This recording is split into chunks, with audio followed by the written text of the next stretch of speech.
Yes, sir. Y'all got to be more aggressive and tell me, hey, we're watching this. It didn't take long anyway. It was only about a 30 This is seconds. true. Like 20 seconds after I said I'm bored, someone's getting knocked out. I'm not the best judge. I must look good. I'm getting pictures, too. Was your finger messed up? Oh. Did the camera get that? I tried to do it real good. The camera did get it, and so did ours now. What happened there? How did that happen? So he bit me. No, he didn't. Dirt bike wreck 15 years ago, so it's not special. It breaks every now and then, so it hurts. But So it was fine coming into the fight, but then during the fight? no. It's been like this for 15 years. Or 16 now. I'm getting old. Okay, so it's actually fine. It's not in pain at all. I just figured I'd break the I should have done it during the interview, just like, Joe Rogan, it's great to see you, like a Ricky Bobby thing. But I didn't get Is to. that a good icebreaker at parties? It's not the icebreaker that I want because I don't do it like this. It will be like resting somewhere and you'll see like a good-looking lady and she's like trying to be discreet. I'm like, come on, have feelings. Hurts. Is it effective ultimately, though? Is it effective ultimately? As an icebreaker? Yeah. Absolutely. My wife and I, we were on our first or second date, like Steak and Shake after a movie or something. Don't judge me. And I saw her see it and like stare at it for a second, and I was like, "Come on, man." And then I hid it under there, and then she saw it again later, and I was like, "Yes, it's crooked." And she was like, "Mine is too." So her left ring finger is crooked, just not as much as mine, but it's crooked. She slammed it in a sliding door when she was young, so it was love at first sight. It was meant to be. Left hand, both of it's our wedding ring finger too. It's pretty funny.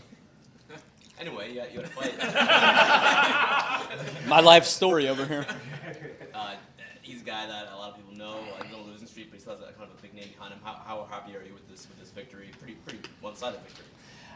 I feel great. I mean, I got to show that my grappling is better than I showed against Gillespie when he kind of big brothered me. So I was happy with it. I feel like I need to watch it again, of course, but I feel like it was a little boring. But I don't know. I'm just a perfectionist, and I like to be as thorough as possible when I judge myself, and as sober-minded as possible also. And it could have been pretty boring with the back control, but I was hunting for that rear naked choke. But with the gloves on, with his pretty good defense, it's just hard to get those finishes in the UFC anymore unless you're Damian Maia with a boa constrictor squeeze, And unfortunately, I'm not that guy, so. And you got to do what you got to do to get the victory, right? I mean, Absolutely. I mean, my back was against the wall. If I lost this, I was getting cut, so that was a lot of stress on me. I mean, I've put 10 solid years of work into this career, foregone real office work for this crazy, ridiculous, kind of stupid career choice of mine. But, when your back's up against the wall, you got to be safe about it a little bit. And I feel like I skated the line between safety and aggression well. Maybe next time I'll be a little more aggressive. You talked about defending from the top, his high guard mission control, whatever they call it. Were you prepared for that? Did you study that? Oh, yeah. Going into it? Absolutely. I mean, is that Ben Askren? That's pretty cool. Speaking of wrestling. So the rubber guard is what it is. Rubber guard, he tried to get to mission control one time when I was passing, I think. But I was up at Ryan Hall's place a month or two ago, and he's such an ace on the ground, and he gave me some good ideas about what to do. And then I brought it to my coach here in Charlotte and said, hey, let's work with this. We have one of the guys that we train with. He doesn't necessarily do rubber guard, but he's like an inch or two shorter than Jason, weighs about the same, and he's almost identical to him in the fact that he started when he was like 13 or so. How old was little Nick when he started training?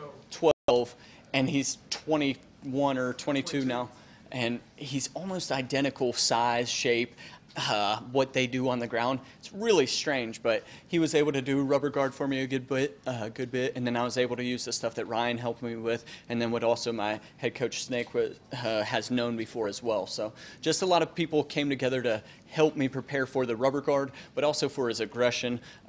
Wayne, my striking coach, Jeremy, my dummy partner who runs forward and lets me hit him a lot. I really appreciate that part of him. But we had the coaching part, we had the striking part, and we had the dummy running forward aggression part. So we had all the bases covered really well, and it was just a great team victory and a blessing from God, I guess. You said your back was against the wall in this fight.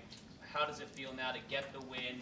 One of the big fights at Madison Square Garden. Do you feel a little bit of the pressure being off now, or does this just drive you to keep moving forward? Have you ever had an elephant on your chest? Once. Yes, I mean, that's what it felt like, you know. My wife, she was worried because Madison Square Garden is a lot of pressure anyways, just because it's MSG.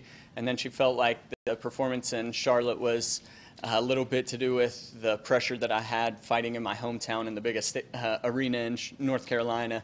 And she felt like it was the pressure that maybe got to me. And in all honesty, it was just that I ran into a buzzsaw in Gregor Gillespie. He's a freaking stud, and he should be ranked. But I was trying to remind her, hey, I'm one of the best in the world at what I do. MSG isn't going to frighten me. I'm going to perform out here. The pressure is from me being 1-2 in the UFC. My back was against the wall in that fact, not the MSG thing. So if I would have lost, it would have been more than likely a cut for me. So I'm just blessed and really happy. What do you see moving Future? forward? Yeah. I was telling everybody that I need to establish myself at 145. It's funny, the last time I moved to 145, the second cut was way worse because I was arrogant about it. You know, you get your little pride going once you have a good weight cut to the weight class the first time, and then you come back and say, I can have an Oreo or two here and there, when in reality that's only hurting you, you know. So I need to really establish myself at 145 before I start saying, hey, I want that rematch with Brian Ortega. Hey, give me Max Holloway. Hey, bring Connor so I can have a red panty night, you know. So I just need to really establish myself at 145 with the weight cuts, with the depth of the division, and really get it to where I'm not fighting each time to stay in the company and having that weight off of my shoulders. You talked about the weight cut. This weight cut, was it good, bad, everything? It was fantastic. My mouth is so dry, I'm sorry. The weight cut was great. The nutritionist, I worked mostly with Charles. He was calling me texting me each week to see my progress and everything, and he had a meal plan for me set out, and it was fantastic. I didn't cut 1 pound. I spit like half a pound the morning of weigh-ins, where the last time I was fighting at 145, it was literally 10 to 12 pounds each weight cut day of the weigh-in. So there's a huge difference there, and I'm leaner than I've ever been. They used to call me 1 week abs at my gym because my abs would come in 1 week before a fight. I've had abs for like 6 weeks. It's fantastic, you know. So, I mean, looking good.